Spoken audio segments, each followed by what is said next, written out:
देखो 5C रो 5 number परिमिति 5C रो 5 number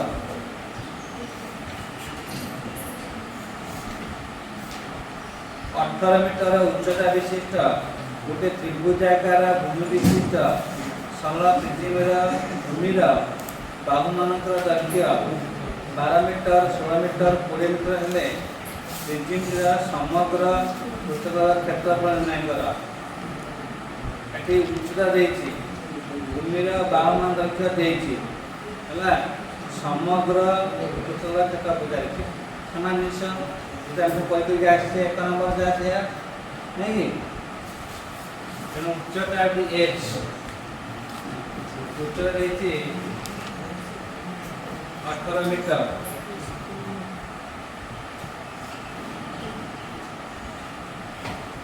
बाहु ये दला 12 मीटर बी 16 मीटर सी है 20 मीटर है 12 16 20 ताले परिसरा कर दिया a plus b plus c 12 plus 16 plus 20 केते है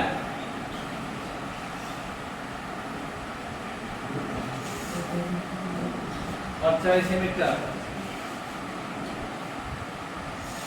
है परिसरा पाई देले प्रथम ना करते एल एल होची हमरा पार्श्व पृथ्वीर क्षेत्रफल पार्श्व पृथ्वीर क्षेत्रफल कोन सूत्र आधारर परिसीमा इंटू उच्चता आधारर परिसीमा इंटू उच्चता आधारर परिसीमा इंटू उच्चता आधार परिसीमा 48 उच्चता बाची 18 48 से 18 गुणी दियो कितना है 864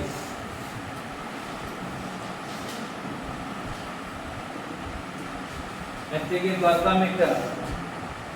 हला देखो 12 16 20 देछि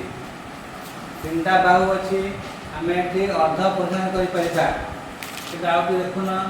12 स्क्वायर प्लस 16 स्क्वायर केते होची 20 स्क्वायर होची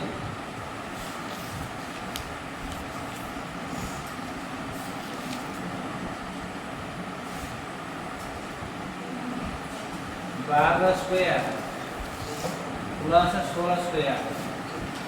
144 प्लस 256 ये होची 400 एटा 20 रो स्क्वायर हे जाउची ठीक है त सहज हे जीव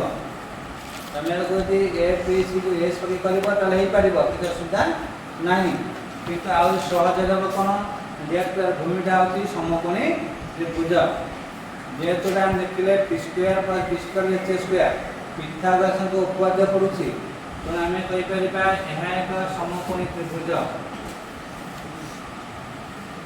यह एक समकोणी त्रिभुज एना तीनटा बाहु ऊपर अछि त्रयी 12 16 20 एटा त्रयी मनला त्रयी तनो एटा समकोणी त्रिभुज हे गला तो त्रिभुजर क्षेत्रफल केतेला हाफ इनटू समकोण संलग्न बाहु द्वारा दैर्घ्यर गुणफल हला हाफ इनटू समकोण संलग्न बाहुर दैर्घ्यर गुणफल ये तो 12 16 20 20 निश्चय होची कर्ण हला 12 16 होची समकोण संलग्न बाहु नाम करबा हाफ इनटू 12 इनटू 16 काटी दिया अरटा करा 96 वर्ग मीटर ହେଲା 96 ବର୍ଗ ମିଟର। ବର୍ତ୍ତମାନ ଭାଗରେ W ଅର୍ଥାৎ ସମଗ୍ର ପୃଷ୍ଠତଳର କ୍ଷେତ୍ରଫଳ ପ୍ରିଜିମର ସମଗ୍ର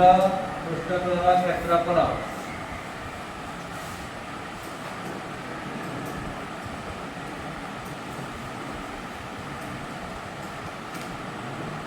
সমগ্র পৃষ্ঠতল ক্ষেত্রফল লাগতে मैं कहिए पार्श्व पृष्ठ क्षेत्रफल प्लस 2 इंटू आधार क्षेत्रफल पार्श्व पृष्ठ क्षेत्र को L कहूचे आधार क्षेत्र को A कहूचे L प्लस 2A बुझला L प्लस 2A L होची पार्श्व पृष्ठतल क्षेत्रफल ए होची आधार क्षेत्रफल हला नंबर ए केते होतला 864 2 into 96 112 नाटा को 192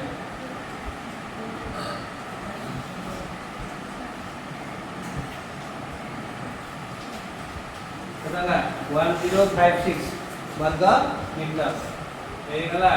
पृथ्वीर समग्र पृष्ठतल क्षेत्रफल।